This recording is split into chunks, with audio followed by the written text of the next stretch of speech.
Damai sejahtera Allah yang melampaui segala akal, itulah yang memelihara hati dan pikiran saudara dalam Kristus Yesus Tuhan. Amin. Shalom, selamat Paskah bagi kita semuanya. Shalom. Jemaat yang dikasihi Tuhan, firman bagi kita di Minggu Paskah diambil dari 1 Korintus pasal yang ke-15 ayat yang pertama hingga ayat yang ke-11. Saya akan bacakan untuk kita. Demikianlah firman Tuhan. Sekarang saudara-saudara, aku mau mengingatkan kamu kepada Injil yang aku beritakan kepadamu dan yang kamu terima, dan yang di dalamnya kamu teguh berdiri. Melalui Injil itu kamu diselamatkan, seperti yang telah kuberitakan kepadamu, asal kamu teguh berpegang padanya. Kecuali kalau kamu telah sia-sia saja menjadi percaya. Sebab yang sangat penting telah kusampaikan kepadamu, yaitu apa yang telah kuterima sendiri, ialah bahwa Kristus telah mati karena dosa-dosa kita, sesuai dengan kitab suci. Bahwa ia telah dikuburkan dan bahwa ia telah dibangkitkan pada hari yang ketiga, sesuai dengan kitab suci. Bahwa ia telah menampakkan diri kepada Kefas dan kemudian kepada ke-12 muridnya. Sesudah itu ia menampakkan diri kepada lebih dari 500 saudara sekaligus. Kebanyakan dari mereka masih hidup sampai sekarang, tetapi beberapa di antaranya telah meninggal. Selanjutnya ia menampakkan diri kepada Yakobus, kemudian kepada semua rasul. Yang paling akhir dari semuanya, ia menampakkan diri juga kepadaku, sama seperti kepada anak yang lahir sebelum waktunya. Sebab akulah yang paling hina dari semua rasul, bahkan tidak layak disebut rasul, karena aku telah menganiaya jemaat Allah. Namun karena anugerah Allah, aku adalah sebagaimana aku ada sekarang.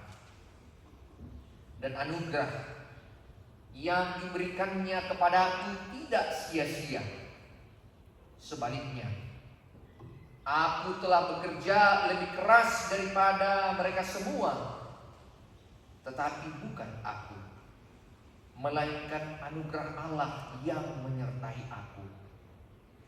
Sebab itu, baik aku maupun mereka, demikianlah kami mengajar, dan demikianlah kamu menjadi percaya.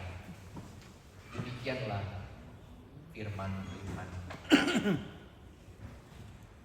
Jemaat yang dikasihi oleh Tuhan Yesus Kristus, hari ini kita merayakan Paskah or Passover. Apakah maksud Paskah ini bagi kita? Kalau kita lihat kembali kepada sejarah, bagaimana orang-orang Israel pada waktu diperbudakan Mesir, mereka datang karena terjadi kelaparan. Mereka pindah ke sana dan tinggal di sana begitu lama. Kalau kita baca Kejadian pasal 50, ini menjadi narasi cerita di mana mereka memasuki tanah Mesir, dan di sana ada seorang Yusuf yang menjadi pada waktu itu kepercayaan Firaun. Lebih dari hampir 400 tahun mereka tinggal jumlah mereka semakin banyak. Karena jumlahnya banyak, akhirnya orang-orang Mesir pun membuat mereka semakin sulit hidupnya. Banyak penderitaan. Lalu di sanalah datang perintah Allah untuk membebaskan mereka agar mereka bisa kembali ke tanah perjanjian yang telah ditetapkan. Lalu datanglah Musa, dan Musa memimpin bangsa itu untuk keluar dari Mesir. Tetapi Firaun mengeraskan hatinya hingga Allah menurunkan tulah yang ke-10, sehingga anak-anak sulung pada waktu itu mati. Tetapi anak-anak Israel selamat.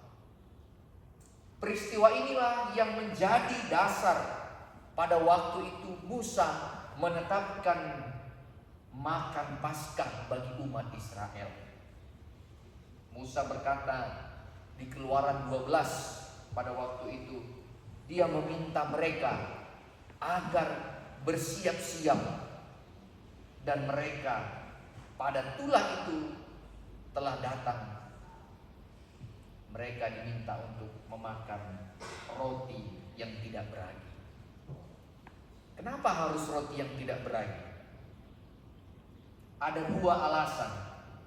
Yang pertama, roti yang tidak beragi ini sangat cepat untuk dipersiapkan. Kalau rotinya pakai ragi, nunggu harus raginya berkembang sehingga rotinya jadi besar. Mempersiapkan roti yang tidak beragi ini lebih cepat. Yang kedua, roti yang tidak beragi lebih lama disimpan. Karena tidak ada raginya, maka rotinya bisa awet dan bertahan. Inilah yang menjadi alasan ketika itu mereka harus memakan itu dalam rangka mungkin mengisi perutnya, karena mereka akan berjalan keluar menuju tanah perjanjian. Dan perjalanan mereka tidak tahu ya, tapi Tuhan mengatakan mempersiapkan mereka dengan roti yang tidak beragi itu. Saudara-saudari, dalam perjanjian baru kemudian Yesus ini dianggap sebagai domba Allah. Karena pada waktu itulah itu datang, Musa memerintahkan mereka untuk mengambil anak domba yang tidak bercacat, lalu darahnya ditaruh depan pintu. Dan inilah yang menjadi simbol ketika Yesus dianggap menjadi anak domba yang disembelih, yang darahnya kemudian menjadi pelindung sehingga kematian itu dilewatkan. Maka ketika mereka makan Paskah, Yesus dan murid-muridnya, di sanalah Yesus berkata, inilah tubuhku, inilah darahku. Perbuatlah ini menjadi pengingat akan aku. Dan inilah yang menjadi dasar bagaimana Passover itu juga kita rayakan. Saudara-saudari, yang kedua, bagaimana kebangkitan Kristus dari kematian. Ini tadi sudah melewatkan maut. Maut atau kematian kita anggap sebagai berhentinya nafas hidup seseorang. Tetapi maut juga menjadi pemisah yang mengartikan bahwa kita adalah manusia yang mortal. Ada substansi ruang dan waktu, karena kita tinggal di dalamnya. Maka kematian ini menjadi pemisah antara mortal dan immortal. Ruang yang kita punya dan waktu yang kita punya ini berbeda dengan apa yang Allah miliki. Mazmur katakan satu hari bagi Allah bagaikan 1000 tahun. Sebab di matamu 1000 tahun sama seperti kemarin apabila berlalu, atau seperti giliran jaga pada waktu malam. Ini menunjukkan bagaimana kita punya waktu. Kita ini manusia limited edition, unik dan punya waktu. Dunia yang temporal adalah dunia yang penuh dengan kematian. Karena secara historis manusia itu mati. Menurut Paulus, karena mereka berbuat dosa. Ini yang mungkin kita pahami ketika Adam dan Hawa mereka melanggar perintah Allah, keluar di Taman Eden, di mana penderitaan dan maut ini menarik mereka. Paulus sendiri memahami bahwa dosa atau kematian itu ini lebih kepada bentuk energi, atau kita bilang gravitasi. Dosa itu menarik kita. Dan dia katakan semua orang telah berbuat dosa dan telah kehilangan kemuliaan Allah. Dan karena dosa, maka kematian memasuki realitas historis manusia.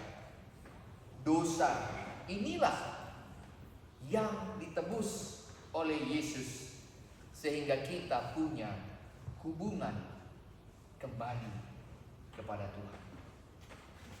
Saudara-saudari, teks kita pada hari ini adalah teks dari Paulus yang mengatakan bahwa kebangkitan Kristus adalah kabar baik, good news, evangelion. Di sini Paulus memuji bagaimana jemaat Korintus ini memegang taat pada Injil. Dia apresiasi karena kamu berpegang pada Injil yang kuberitakan. Dan mereka berpegang pada Injil meski banyak tantangan. Paulus menunjukkan kepada jemaat itu, Injil ini adalah berita historis. Kematian Yesus bukan dongeng, bukan mitos. Inilah peristiwa yang dia beritakan. Oleh sebab itu, dia katakan tadi, ketika Yesus yang sudah bangkit itu, para murid berjumpa dengan Yesus dalam tubuh kebangkitannya. Ada tadi dia sebut Petrus, Yakobus, bahkan yang lain juga. Mereka bertemu dan menyaksikan Kristus yang sudah bangkit itu. Bahkan katanya tadi sampai ratusan orang. Ini dikatakan Paulus supaya mereka benar-benar tidak ada keraguan bahwa Kristus yang bangkit itu juga adalah peristiwa historis dalam realitas manusia. Oleh sebab itu, pada akhirnya Paulus mengatakan bagi mereka bahwa Kristus yang bangkit, kita juga ikut dibangkitkan. Jemaat yang dikasihi Tuhan, di Paskah ini kita mau merefleksikan bagaimana kehidupan jemaat. Gereja yang bangkit, yang menghidupi kebangkitan Kristus adalah jemaat yang punya pengharapan. Mereka yang selamat, yang diselamatkan, akan terus bergerak cepat. Ketika tahu mereka akan diselamatkan, mereka bergerak. Kembali ke cerita keluaran Israel di Mesir. Pada malam itu juga, ketika maut dilewatkan, mereka keluar dan mereka bergerak cepat.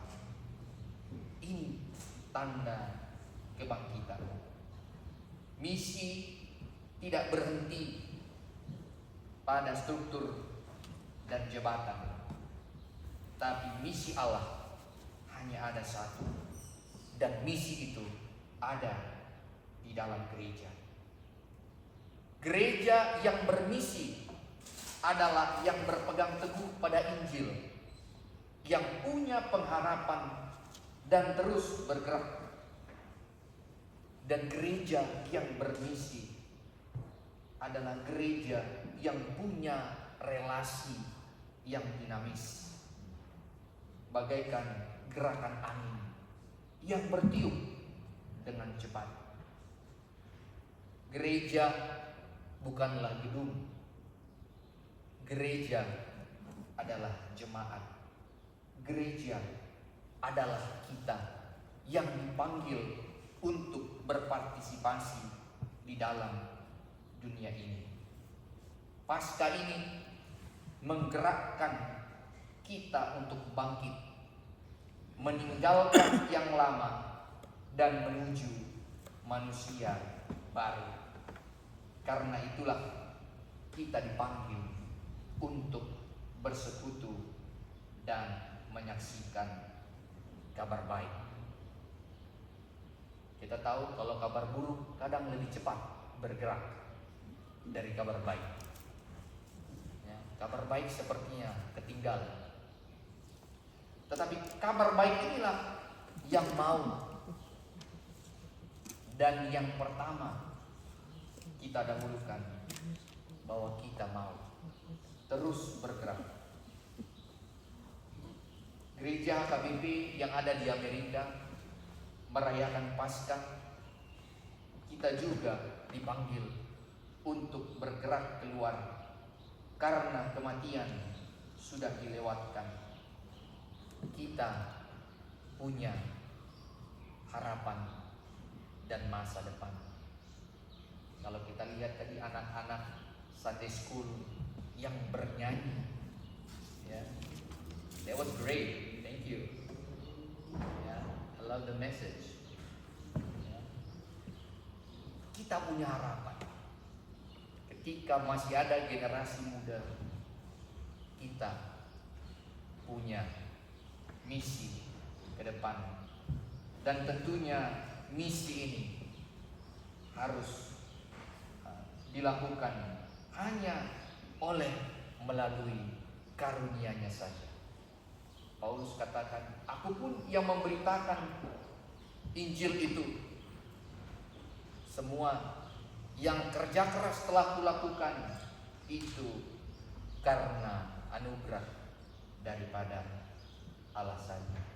Maka misi gereja yang sekarang adalah bagaimana kita punya relasi satu dengan yang lain. Kebangkitan Yesus secara fisik, namun juga punya efek spiritual bagi para muridnya, bahwa janji Yesus itu tidak mengecewakan, dan semua yang terjadi seperti kata Paulus sudah disuratkan menurut kitab suci. Oleh sebab itu, saya mengajak kita untuk berefleksi di hari Paskah ini, bahwa kebangkitan Kristus pada hari yang ketiga, kita bergerak keluar, meninggalkan yang lama, yang puluhan tahun mungkin masih banyak trauma, kebencian, sakit hati, you name it. Kita bersiap menuju yang baru, But wait, yang baru tidak selalu nyaman. Yang baru punya risiko. Yang baru punya tantangan. Kita yang datang ke tanah yang baru, mungkin kita yang datang pertama sekali ke Amerika, kita tahu tidak nyaman, penuh tantangan, sulit. Tapi semuanya itu bisa kita lewati ketika kita punya pengharapan, dan gereja kita punya pengharapan karena kita berpegang pada Injil Kristus dan menaruh harapan dan kepercayaan hanya pada Dia saja. Tuhan Yesus memberkati. Amin. Kita berdoa. Bapa di surga, kami bersyukur Tuhan, di hari Paskah ini kami diarahkan melihat Kristus yang bangkit, menyaksikan yang telah dinubuatkan itu terjadi, dan kami ikut di dalam kebangkitan Kristus karena maut telah dilewatkan dan kami punya relasi kembali. Dan kami tahu bahwa Kristus adalah jalan, sehingga kami mengenal Engkau, mengenal Allah Sang Pencipta kami, mengenal kasih-Mu yang luar biasa dan anugerah yang Kau berikan, sehingga kami mengenal bahwa tantangan yang kami hadapi dan dosa yang kami perbuat, baik personal maupun dosa dunia ini yang senantiasa menarik kami, sehingga kami tetap tinggal di dalam manusia yang lemah, yang penuh dengan keputusasaan, kekecewaan, ketakutan. Tapi kebangkitan Kristus menguatkan kami melihat visi Allah. Kami punya harapan, dan semuanya itu karena anugerah daripada Engkau saja. Terima kasih Bapa, kami diingatkan seperti jemaat Korintus yang tetap setia berpegang pada Injil kabar baik itu, bahwa apapun tantangan yang kami hadapi ke depan, ajari kami melihat rencana-Mu, visi-Mu, sebagaimana kebangkitan Kristus telah membuka keyakinan bagi para murid-Nya, sehingga mereka percaya akan firman Tuhan. Demikian juga kami jemaat-Mu yang hadir. Engkau melihat kami Tuhan dalam setiap tantangan pergumulan kami, di tengah-tengah keluarga maupun secara pribadi, agar kiranya Paskah ini mendorong kami menjadi manusia yang baru,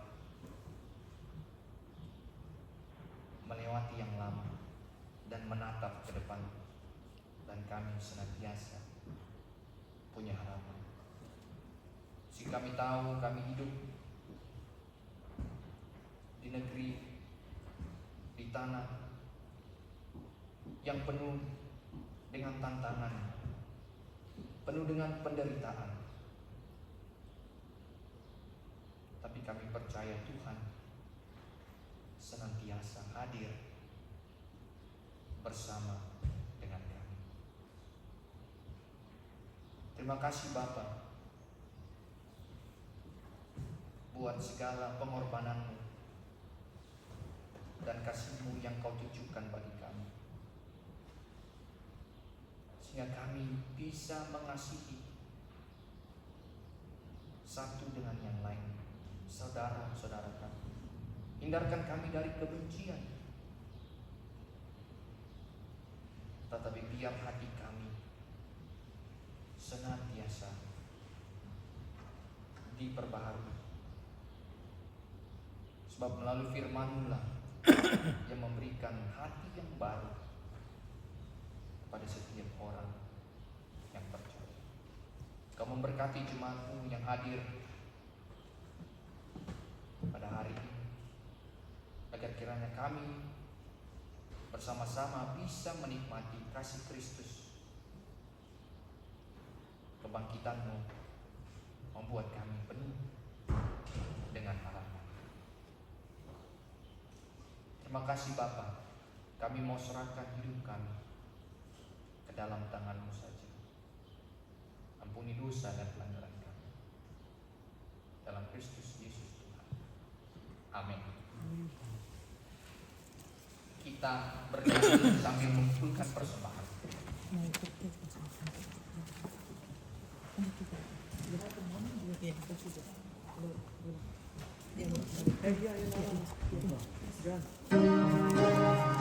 Yeah.